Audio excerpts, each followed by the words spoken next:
চশমা museum, a house of world class, জলট্যাক মোড়, বহরমপুর মডার্ন হোটেলের সামনে।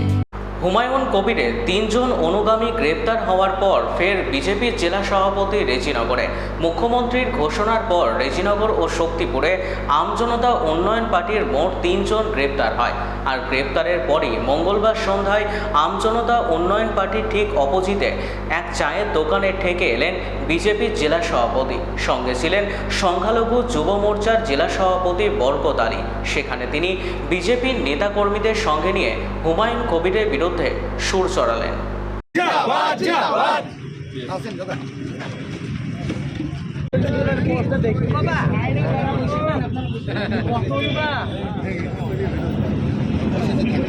আমাদের মাঝে এই মুহূর্তে উপস্থিত হয়েছেন বহরমপুর সাংগঠনিক জেলার ভারতীয় জনতা পার্টির মাননীয় বরকত শেখ মহাশয় এবং আমরা আজকে যারা এখানে উপস্থিত হয়েছি, আমাদের ইতিমধ্যেই দেখলেন আমরা সম্পত্তি না, কারণ আপনি সেদিনকার একটা ভিডিওতে আপনি উল্লেখ করেছেন যে এখানে আমি লাখো লাখো মুসলিম নিয়ে গিয়ে বহরমপুর ঘেরাও করব। আমি এখানে চ্যালেঞ্জ করছি, আপনি একটা মুসলিমকে এখান থেকে নিয়ে যেতে পারলে সেদিনকে আমাকে বলবেন, আমি রেজিনগর থেকে স্বইচ্ছায় রেজিনগর ছেড়ে দেবো, আপনার এলাকা ছেড়ে দেবো। মুসলিমরা মুসলিমদের সম্পদ, ভারতের সম্পদ। আজকে তাদের ভারতে বসবাস করছে যারা রাষ্ট্রবাদী মুসলিম ছিল, তারা অনেকেই আজকে জেলের ভাত খাচ্ছে। আমরা সেই মুসলিম না যে আপনার লালসার শিকার হব। তো যাই হোক, আপনাদেরকে আমি আরেকবার ধন্যবাদ জানাই। এবং আমাদের মধ্যে এতদিন বলেছিল যে কিছুই করতে পারবে না, এখন যে করা শুরু হয়েছে, এখন বলছে চুনোপুটি ধরলে হবে না, বোয়াল ধরতে হবে। তো বোয়াল পরেই ধরা পড়ে, আগে পুটি ধরা পড়ে। তো যখন সময় হবে তখন ঠিক ধরা পড়বে। আর দ্বিতীয়ত, কালকে বিধানসভাতে মাননীয় মুখ্যমন্ত্রী মহাশয় যখন বক্তব্য রাখছিলেন, তখন আমরা সবাই শুনেছি উনি কি বলেছেন। আর উনি বলার পরে যিনি রেজিনগরের বাঘ, এখানে অনেক হুঙ্কার দিচ্ছিলেন শুভেন্দু অধিকারী মহাশয়ের নাম করে। এইখানে বিজেপিরা খুব লাফাচ্ছে,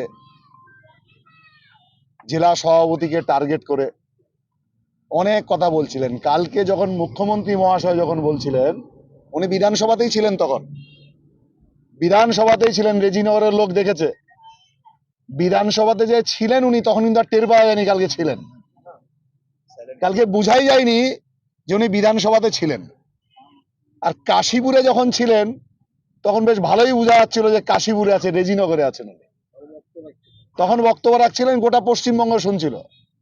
আর পশ্চিমবঙ্গের রাজধানীতে যখন বসে বক্তব্য রাখছে শুভেন্দু অধিকারী মহাশয়, তখন ওনার আর বক্তব্য নেই। সাংবাদিকরা যখন ধরেছে তখন বলছে আমার কোনো বক্তব্য নেই, তখন বলছে আমার কোনো বক্তব্য নেই। ওনার বিষয়টা এখন এমন হয়ে গেছে, শুভেন্দু অধিকারী মহাশয় বলে দিয়েছে, ওনার সম্ভবত ডায়লগবাজি সেদিনই শেষ হয়ে গেছে কাশীপুরে। কাশীপুরে বলার পরে ওনার আর কোনো কথা নেই সম্ভবত। আর আমিও বহুবার বলেছি, ভাষা শোধন করতে হবে, শুদ্ধ করতে হবে। রাজনীতিতে তর্ক থাকবে, ঝগড়া থাকবে, মারপিট থাকবে, অনেক কিছু থাকবে, কিন্তু ভাষা শুদ্ধ থাকবে। আর শুদ্ধ যদি না থাকে, শোধন করার ব্যবস্থা করতে হবে। আমরা বলেছি শোধন করা হবে। আর তৃণমূলরা যেটা আমাদেরকে কথায় কথায় বলে, বিজেপির কাছে কি ওয়াশিং মেশিন আছে নাকি নিয়ে নিয়ে ধুয়ে নেয়? তা আমাদের কাছে ভাষা শোধন করার মেশিন আছে। সেই ওয়াশিং মেশিনে ভরে ভাষাকে সংশোধন করা হবে। সেই সংশোধনের কাজ শুরু হয়ে গেছে। সেই সংশোধনের ফলে কিন্তু এখন কিন্তু আর ভাষার আস্ফালন, ভাষার যে দাপট, সেটা কিন্তু এখন আর নেই। ভাষা কমে গেছে না, অনেক ভাষা অনেক ছোট হয়ে গেছে।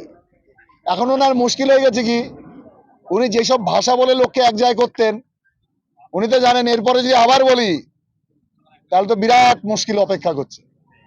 উনি না পাচ্ছে আরো বলতে, আবার উনি যদি বলতে না পারে, সঙ্গের লোকেরা তখন আর থাকবে না। ডায়লগবাজি তো ওনার মূল বিষয়, ভাষা না থাকলে লোকও থাকবে না, এখন এমন অবস্থা হয়ে গেছে। আর আমার বক্তব্য হচ্ছে, সজ্জনের সঙ্গে থাকলে বলে না সৎসঙ্গে স্বর্গবাস, আর অসৎ সঙ্গে নরকবাস থাকলে, সজ্জনের সঙ্গে থাকলে, ভদ্রলোকের সঙ্গে থাকলে এই রকমের দুর্গতি হয় না। আজকে যে 3 জনের দুর্গতি হয়েছে, তাই না? যদি সাধুজনের সঙ্গে থাকে, আজকে যাদের দুর্গতি হচ্ছে, কার জন্য দুর্গতি হয়েছে? ওনার জন্য। তো উনি তো 3 জন গিয়েছে, উনি বলছে লক্ষ লোক নাকি জেলে যাওয়ার জন্য রেডি। আর আমিও দেখতে যাই 3 জন গিয়েছে, 1 লক্ষই তার কতজন যায়, তারপরে 1 লক্ষ হয়। উনি তো আজকে সকালে বললেন, শুনলাম। আজকে ওনার বাড়িতে নোটিশ ধরানো হয়েছে, আগামী 3 তারিখ শক্তিপুর এবং 4 তারিখে রেজিনগর থানায় হাজিরা দেওয়ার কথা। বাড়িতে নোটিশ দিয়ে এসছে,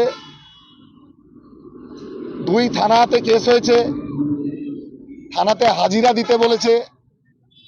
এখন তাই মনে করি বাঘের বাচ্চার মতো থানাতে হাজির হয়ে যাওয়া উচিত। এখন বাঘের বাচ্চার মতো যেরকম করে বলে, এখন দেখতে যাই থানায় কবে হাজির হয়। বাড়িতে নোটিশ ঝুলিয়ে এসছে, বাড়িতে আছে কিনা দেখতে হবে। এখন লোকে নজর রাখছে এবার। তবে আমার নিশ্চিত ধারণা ভাষার সংশোধন হয়ে গেছে, ভাষা আর খারাপ হবে না। ভাষা আর পশ্চিমবঙ্গে এই রকমের ভাষা আন্দোলন বোধহয় এর আগে হয়নি।